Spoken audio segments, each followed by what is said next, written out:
Hi guys! Magandang umaga! Welcome back po dito sa Gandara SR Channel for Showbiz Update. Andito na naman nga po akong muli nagbabalik.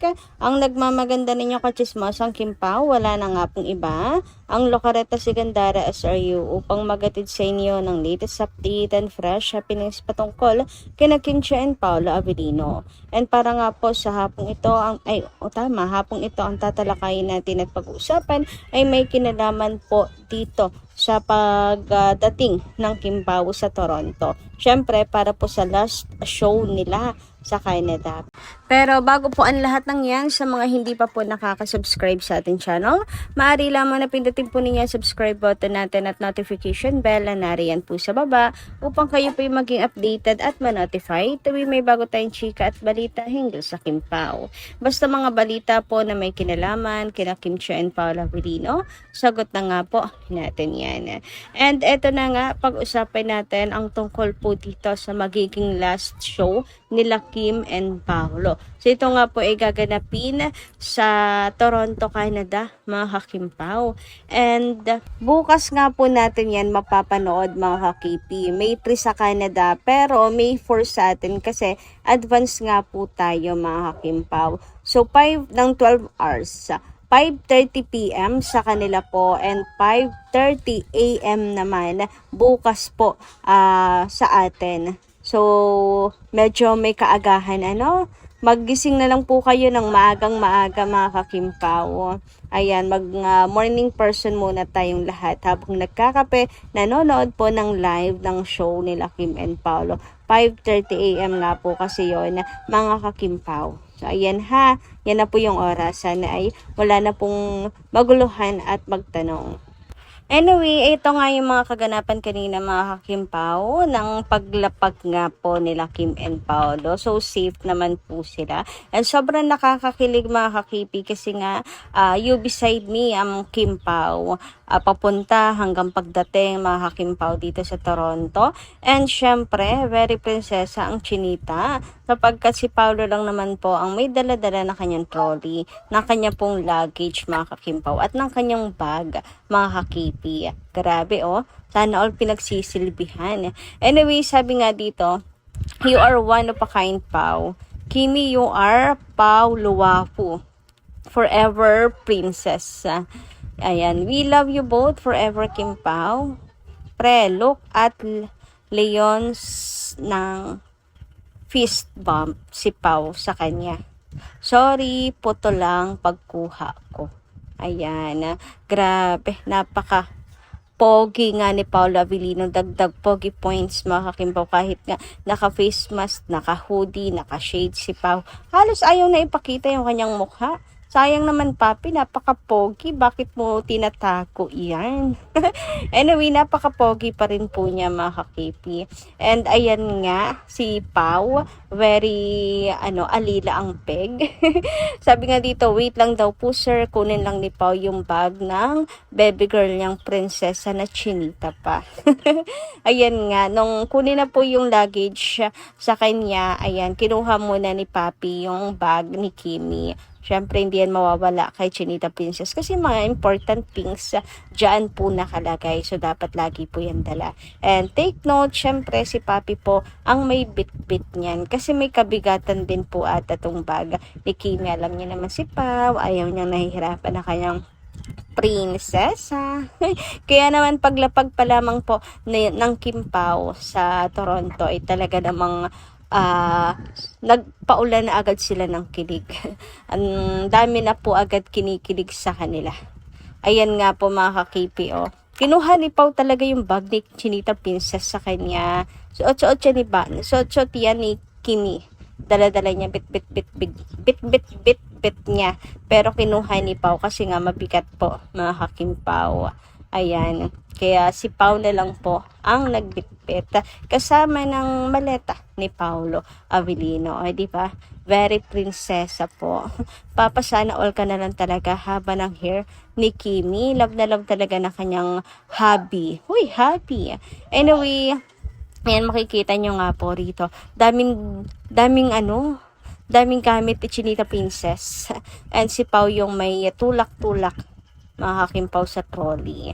And si Kim, parang nagpalitan po ata sila ng dala-dala ni Pao. Ika naman ni Pao, akin niya madami, ito ang iyong maleta ko. Grabe naman nga yun. Ayaw talaga niya, nahihirapan ang kanyang prinsesa.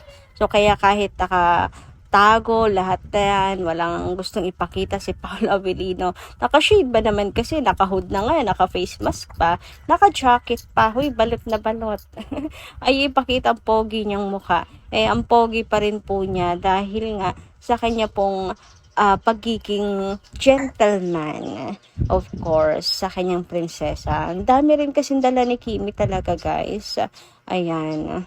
So, ayun, sino po dito ang sobrang excited na para sa last day of show ng Kim Pao? Ako sobrang excited na, lalo pat nakita ko na po ang ticket sales para po sa last day of show ng Kim Pao. Nakita niyo na ba?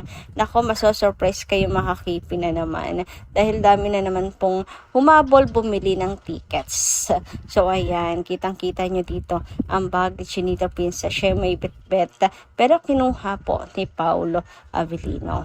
Anyway, mayroon naman po ditong isang Inggitera, mga kakimpaw, na nagkakalat. Hoy, ginamit pa talaga ang pangalan ni Kim Chu.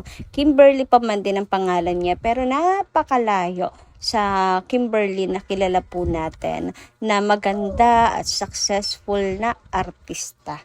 'Di ba? Sabi nga dito, silande lang naman ang yumayakap. Ayan, si Kim Chu. May tag pa talagang nalalaman ang lola mo. Sabi dito, feeling ko naman na kung may nanay pa si Kim ngayon, hindi niya magawa iyang ganyan. Nakikipaglaplapan, hindi siya ganyan kalande kung kailan tumanda. Nakikipaglaplapan, wala naman kami nakikipaglaplapan si Kim kung hindi pa eksena at kailangan sa kanyang role, sa kanyang project. Ano nakikipaglaplapan? Ang layo, yung picture na ginamit, ang layo ni Kim and Paolo dito. Tamang kumakanta lang sila. Anong naglalaplapan dyan? And yung kiss, take note, si Paolo po yung kumiss sa kanya, hindi si Kim. So, anong sinasabi yung nagbe-make ng first move si Chinita Princess? And si Kim pa yung yakap ng yakap. Sinasabi niyo, bulag ba kayo? Pa-check up ko yung mata nyo na yan eh. And, nakakaloka, may pagtagpa talaga kay Kim, nakakahiya. Kakahiya kayo. Kayo kaya yung tumanda na't lahat-lahat. Kung kailan tumanda, saka naman umurong ang pag-uugali. Hindi po si Kim yun yung kailan tumanda. Kayo yun. Kung kailan kayo tumanda, saka kayo ganyan.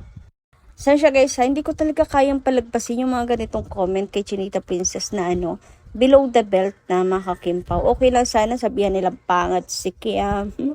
Sabihan nila na hindi totoong may kimpaw.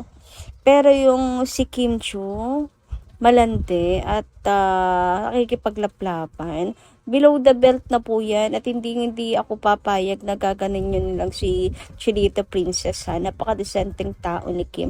Kaya nga nagustuhan niya ni Paolo Avellino kasi malayong malayo siya sa malandi. Okay, gets mo, Madam Kimberly, kung sino ka man.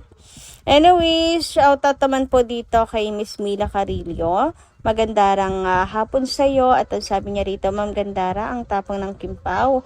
Naghalik si Pao kay Kim. Ganon din si Kim, naghalik din kay Pao. Ang sweet talaga ng dalawa.